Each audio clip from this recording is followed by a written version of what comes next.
Stock x ray आज हम बात करेंगे टाटा पावर की कि इसमें कितनी पावर है और ये काउंटर गिरा क्यों। क्योंकि हम देखें तो ये काउंटर करीब 2 महीने पहले 494 रुपये 80 पैसे यानी कि अपने ऑल टाइम हाई पर गया और वहाँ से करीब 18% नीचे आ चुका है। एफआईज बिकवाली के बीच चूँकि एफआईज की सेलिंग भी चल रही थी इंडियन मार्केट में इसी पीरियड में, तो उसकी वजह से सेंटीमेंट तो नेगेटिव था, लेकिन Q2 रिजल्ट्स भी उतने स्ट्रांग नहीं देखने के लिए मिले जितना स्ट्रीट एक्सपेक्ट कर रही थी, जिसकी वजह से जो ब्रोकरेज हाउसेज है, रिसर्च हाउसेज है, उन्होंने अपने जो एस्टीमेट से प्रॉफिट के FY25 के लिए 13% तक घटा दिए और FY26 के लिए भी करीब 5-6% घटाए हैं। लेकिन अब क्या ये इतनी बड़ी गिरावट के बाद क्या ये अट्रैक्टिव हो चुका है? कुछ ट्रिगर्स आपको जानने बहुत ज़रूरी हैं जो जिनके पास ये पोर्टफोलियो में शेयर है, क्योंकि मोतीलाल ओसवाल की रिपोर्ट कहती है कि इनके जो Q3 Q4 के रिजल्ट्स होंगे वो काफ़ी बेहतर देखने के लिए मिलेंगे। 30 से 40-45% तक की ग्रोथ इनकी क्वार्टरली नतीजों में देखने के लिए मिल सकती है Q3 Q4 में। उसका कारण भी है कि इनकी जो EPC की ऑर्डर बुक है उसको ये तेज़ी से पूरा करने के लिए इन्होंने एनालिस्ट कॉल में बोला। इनकी जो ऑर्डर बुक है अभी 15,300 करोड़ रुपए है, जिसको कि एग्जीक्यूट काफ़ी तेज़ी से करने वाले। पूरी ऑर्डर बुक तो एग्जीक्यूट नहीं होगी, लेकिन काफ़ी बड़ा पार्ट इसका Q3 Q4 में एग्जीक्यूट करने वाले हैं। कंपनी कहती है कि हम FY27 तक अपने जो EPC सेगमेंट से जो रेवेन्यू क्रिएट करना चाहते हैं वो करीब 11,000 करोड़ का करना चाहते हैं। साथ ही इनका जो एक सबसे इंपॉर्टेंट प्लांट है मुंद्रा प्लांट, उसका जो पावर परचेज एग्रीमेंट है वो सितंबर 2024 में एक्सपायर कर चुका है, तो उसके लिए नए एग्रीमेंट के लिए बात हो रही है। अगर वो फेवरेबल रहता है तो कंपनी की एक अच्छी री-रेटिंग भी देखने के लिए मिल सकती है। साथ ही जो सबसे शॉर्ट टर्म ट्रिगर जो कंपनी के साथ जुड़ा हुआ है वो है 2000 मेगावाट का कंपनी का जो सेल प्रोडक्शन का एक प्लांट है वो इस महीने से पूरी तरह से ऑपरेशनल हो जाएगा और कंपनी उसके जरिए अपनी जो ग्रीन एनर्जी कैपेसिटी है उसको बढ़ा पाएगी, क्योंकि इनकी एग्जिस्टिंग कैपेसिटी 6400 मेगावाट है, जिसके अलावा इनका 6500 मेगावाट कैपेसिटी पर एक्सपेंशन पर काम चल रहा है। और ये जो कैपेसिटी थी ये एडिशन इसीलिए नहीं कर पा रही थी पूरी तरह से क्योंकि इनको सेल नहीं मिल रहे थे। अब हम देखें तो FY26 तक ये सारे जो एक्सपेंशन है इनके पूरे हो जाएंगे 6500 मेगावाट के। साथ ही कंपनी 10 लाख घरों को टारगेट कर रही है रूफटॉप सोलर लगाने के लिए भी।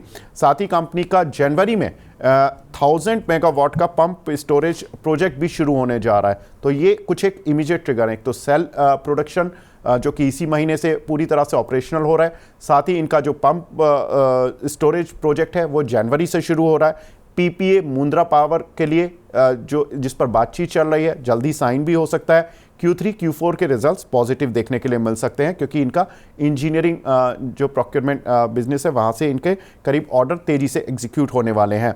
साथ ही इकरा और केयर और S&P ने तीनों ने ही इनकी हाल में ही रेटिंग भी अपग्रेड की थी, जिसकी वजह से जो इनकी इंटरेस्ट कॉस्ट है वो कम हो सकती है, क्योंकि जब रेटिंग अपग्रेड हो जाती है किसी कंपनी की तो उसका जो कर्ज होता है उस पर उनको इंटरेस्ट कम मिल जाता है, उनकी कॉम्पिटिटिवनेस बढ़ जाती है मार्केट में बैंकर्स के साथ, तो ये उनको फ़ायदा मिल जाता है। फंडामेंटल देखें, कंपनी की करीब मौजूदा क्षमता 13,000 मेगावाट है और 80% प्रॉफिट कंपनी पावर जनरेशन और ट्रांसमिशन सेगमेंट से ही बनाती है।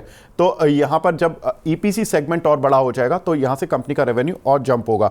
फाइनेंशियल्स देखें कंपनी के तो FY24 में कंपनी की जो रेवेन्यू रहा वो 61,449 करोड़ रुपए रहा। अब कंपनी कह रही है कि EPC सेगमेंट से हम 11,000 करोड़ रुपए और टारगेट कर रहे हैं FY27 तक रेवेन्यू का, तो ये एक रेवेन्यू बूस्ट मिलेगा। प्रॉफिट में 4280 करोड़ रुपए कंपनी का एनुअल प्रॉफिट देखने के लिए मिला FY24 में। लेकिन इंपॉर्टेंट फैक्टर जो मैं इंटरेस्ट कॉस्ट कट करने की बात कर रहा था, जो 3 रेटिंग एजेंसी के अपग्रेड होने के बाद आई है, वो 4633 करोड़ रुपए कंपनी एनुअली इंटरेस्ट पे करती है। तो इसमें एक सिग्निफिकेंट थोड़ा सा इनको करेक्शन आ सकता है, यानी कि ये इंटरेस्ट कॉस्ट कम हो सकती है क्योंकि इनके ऊपर जो कर्जा है वो 58,300 करोड़ के आसपास का है। कंपनी की हालांकि मार्केट कैप 1,30,000 करोड़ है, तो कोई इतना घबराने की जरूरत नहीं है कि इतना बड़ा कर्जा है। मोतीलाल ओसवाल के कुछ एस्टीमेट्स हैं। FY25 में EPS करीब 13.5 रुपये और 26 में वो एस्टीमेट कर रहे हैं करीब 17.5 से 18 रुपये के बीच में EPS आ सकती है। शेयर की बुक वैल्यू 102 रुपये चल रही है। मोतीलाल ओसवाल तो कहते हैं कि काउंटर को बाय करें, 509 रुपये का टारगेट रखना है। लेकिन हमारे पैनलिस्ट क्या बोलते हैं, इन राय ले लेते हैं। ब्रिजेश सर, आपको ऑन चार्ट्स ऑन फंडामेंटल आपकी अगर कुछ कवरेज हो इस काउंटर पर तो क्या राय है आपकी?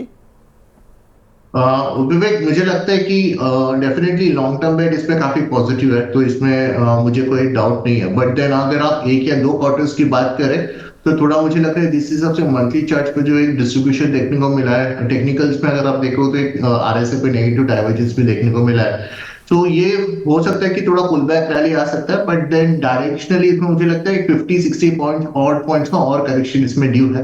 जो रिसेंटली जो यहाँ पे जो एक अच्छा खासा तेजी आया था वो 350-360 लेवल से तेजी देखने को मिला था। तो मुझे लग रहा है कहीं ना कहीं ये स्टॉक और एक 50 पॉइंट्स का एक आउट पॉइंट से एक डिप दे सकता है, और इसका जो टाइम फ्रेम 2 से 3 महीने या 4 महीने का हो सकता है।